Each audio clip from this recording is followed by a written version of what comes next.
नमस्कार दोस्तों, आप देख रहे हैं सनवाल एजुटेक यूट्यूब चैनल। दोस्तों बात करेंगे राजस्थान अर्धवार्षिक परीक्षा 2024-25 का 12वीं क्लास का राजनीति विज्ञान का 200 पेपर आ चुका है। ये आपका फर्स्ट पेपर रहेगा। इसके बाद मैं आपको सेकंड पेपर बताऊंगा। तो राजनीति विज्ञान यानी कि पॉलिटिकल साइंस का आपको 2 पेपर देखने के लिए मिलेंगे। दोनों के अंदर ही आपके एग्जाम में क्वेश्चन आने वाले, उनसे एक भी क्वेश्चन बाहर नहीं जाएगा। तो दोनों पेपर को आप अच्छी तरीके से पढ़ के जाना होगा। तो बात करते हैं इसकी आंसर की सही, यानी कि 23 तारीख को आपके एग्जाम रहने वाली अर्धवार्षिक परीक्षा की। जी हाँ दोस्तों, ये है आपका फर्स्ट पेपर की हम बात करेंगे। सबसे पहले 12वीं क्लास का जो पॉलिटिकल साइंस का पेपर है। पहला क्वेश्चन आता है, निम्नलिखित में से सोवियत संघ का अंतिम राष्ट्रपति कौन था। तो पहले क्वेश्चन का राइट आंसर क्या होगा, आप कमेंट में जरूर बताएंगे सारे क्वेश्चन के आंसर की। तो फटाफट से बताइए कि इसका आंसर क्या रहने वाला है। तो पहले क्वेश्चन में आएगा पे मिसाइल गोर्बाचेव। इसमें दे रखा नहीं है बट ये देख सकते हैं, ये वो थोड़ा सा मिलता जुलता है। इसमें थोड़ा सा क्या है, इसमें मिखाइल आएगा। मिसाइल की जगह क्या आएगा, मिखाइल गोर्बाचेव आएगा, सी ऑप्शन। नेक्स्ट आता है दूसरा क्वेश्चन, यूरोपीय आर्थिक समुदाय का गठन कब हुआ। तो दूसरे क्वेश्चन का आंसर है सी ऑप्शन 1957। तीसरा क्वेश्चन है, दक्षिण एशियाई राष्ट्र में से सर्वप्रथम आर्थिक उदारीकरण अपनाने वाला राष्ट्र कौन सा है। तो तीसरा में सी ऑप्शन जाएगा श्रीलंका। आप भी कमेंट में जरूर बताएंगे। 4 नंबर क्वेश्चन आता है, यूएनओ को ध्वज में जैतून की पत्तियां संकेत है। 4 नंबर में कौन सा ऑप्शन होगा, 4 नंबर में होगा द ऑप्शन विश्व शांति। सार्क का सचिवालय स्थित है। तो 5 नंबर में ए ऑप्शन श्रीलंका का जो काठमांडू है वहाँ पे स्थित है। हमारा साझा भविष्य रिपोर्ट के अनुसार उत्तरी गोलार्ध के राष्ट्रों के लिए चिंता का विषय है। तो 6 नंबर में बे ऑप्शन हो जाएगा ग्लोबल वार्मिंग। नेक्स्ट बात करते हैं 7 नंबर क्वेश्चन, इनमें से किस वर्ष मेघालय का राज्य का जो दर्जा है वो मिला है। तो इसमें आएगा 1972 के अंदर 7 नंबर क्वेश्चन में। 8 नंबर आता है, स्वतंत्र भारत के प्रथम कानून मंत्री कौन थे। तो 8 नंबर क्वेश्चन में इससे ऑप्शन जाएगा भीमराव अंबेडकर। भारतीय सांख्यिकी संस्थान के संस्थापक कौन थे। 9 नंबर में ए ऑप्शन जाएगा पीसी महालनोबिस। नेक्स्ट बात करते हैं, भारतीय साम्यवादी दल की स्थापना कब हुई, यानी कि मार्क्सवादी की। 10 नंबर क्वेश्चन में ए ऑप्शन हो जाएगा 1964। शास्त्री सरकार में इंदिरा गांधी का कौन सा मंत्रालय मिला था। तो 11 नंबर क्वेश्चन में बे ऑप्शन किया जाएगा, राइट आंसर हो जाएगा सूचना और प्रसार मंत्री। शिमला समझौता कब हुआ। 12 नंबर क्वेश्चन में द ऑप्शन क्या हो जाएगा, राइट आंसर हो जाएगा 2 जुलाई 1972 को।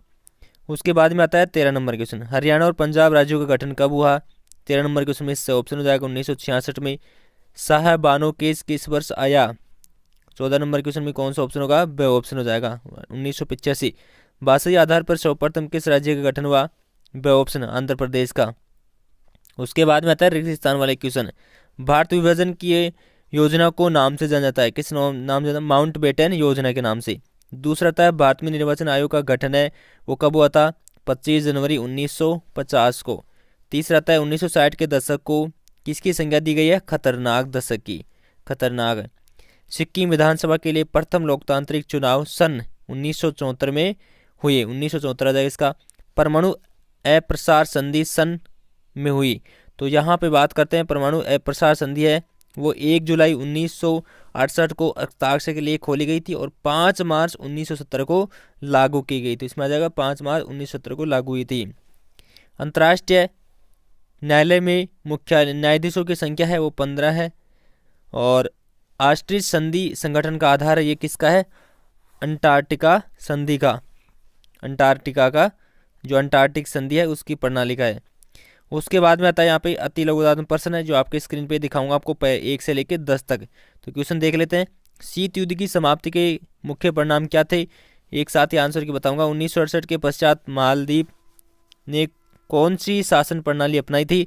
निःशस्त्रीकरण क्या है, मूल निवासी की प्रथम परिभाषा किसने और कब दी। सांस्कृतिक विषयीकरण क्या है, वामपंथी विचारधारा से आप क्या समझते हैं। अफ्रीकाई एशियाई सम्मेलन में कब और कहाँ आयोजित किया गया था। महागठबंधन क्या था। राष्ट्रीय विरोधी किन्हीं 2 घटनाओं के नाम। आर्थिक वैश्वीकरण को परिभाषित कीजिए। तो बात करते हैं अब इसकी आंसर के बारे में। तो पहला क्वेश्चन इसका है, शीत युद्ध की समाप्ति के मुख्य परिणाम क्या है। सोवियत संघ का विघटन हो गया। संयुक्त राज्य अमेरिका एकमात्र महाशक्ति बनकर उभर गया। शस्त्र होड़, सैन्य प्रतिस्पर्धा में कमी, वैश्वीकरण और मुक्त बाजार का दृश्य, कई देशों में लोकतांत्रिक शासन प्रणाली का। दूसरा क्वेश्चन आता है, 1968 के पश्चात मालदीव में कौन सी शासन प्रणाली अपनाई गई थी। 1968 में मालदीव ने संवैधानिक राजशाही को समाप्त कर एक गणराज्य की शासन अपनाई थी। तीसरा आता है निःशस्त्रीकरण। निःशस्त्रीकरण का अर्थ है शस्त्रों और हथियारों को सीमित करना और समाप्त करना। इसका उद्देश्य सैन्य और युद्ध संघर्षों को रोकना और विश्व शांति सुनिश्चित करना होता है। मूल निवासी की प्रथम परिभाषा और किसने और कब दी? तो ये संयुक्त राष्ट्र संघ यूएन है, उन्होंने 1986 में मूल निवासी लोगों को परिभाषा दी थी। यह समुदाय है जो किसी क्षेत्र में पहले से रहते हैं, जिनकी सांस्कृतिक पहचान, परंपराएं और अधिकार भारी प्रभाव में प्रभावित होती है। उसके बाद में आता है सांस्कृतिक विषयीकरण। सांस्कृतिक विषयीकरण का मतलब होता है जब किसी शक्तिशाली देश या समूह की संस्कृति और भाषा और मान्यता अन्य कमजोर या अल्पसंख्यक की संस्कृतियों पर हावी हो जाती है, जिससे उनके मौलिक पहचान और परंपरा खतरे में पड़ जाती है। उसके बाद में आता है वामपंथी विचारधारा से आप क्या मानते हैं? तो वामपंथी विचारधारा एक राजनीतिक और आर्थिक दृष्टिकोण है जो समाजवाद, समानता और श्रमिक वर्ग के अधिकारों पर जोर देता है। यह संपत्ति की पुनर्वितरण, सामाजिक न्याय और पूंजीवाद के खिलाफ है।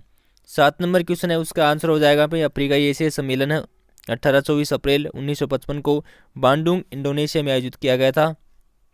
महागठबंधन क्या है? महागठबंधन द्वितीय विश्व युद्ध के दौरान सोवियत संघ, अमेरिका और ब्रिटेन का गठबंधन था जो नाजी जर्मनी और धुरी राष्ट्रों के खिलाफ बना था। राष्ट्रीय विरोधी किन्हीं 2 घटनाओं का नाम लिखना होगा। 9/11 आतंकी हमला जो 2001 में हुआ था, 26/11 जो मुंबई आतंकवादी जो हमला है 2008 में। आर्थिक वैश्वीकरण की परिभाषा देना होगा।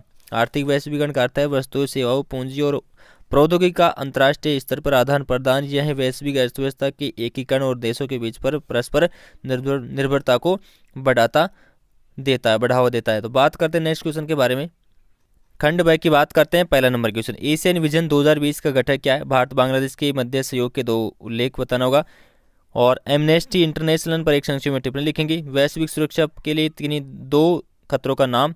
विश्व राजनीति में पर्यावरण को लेकर बढ़ती चिंता के 2 कारण। विदेश नीति से संबंधित राज्य की नीति निर्देशक सिद्धांत कौन कौन से है?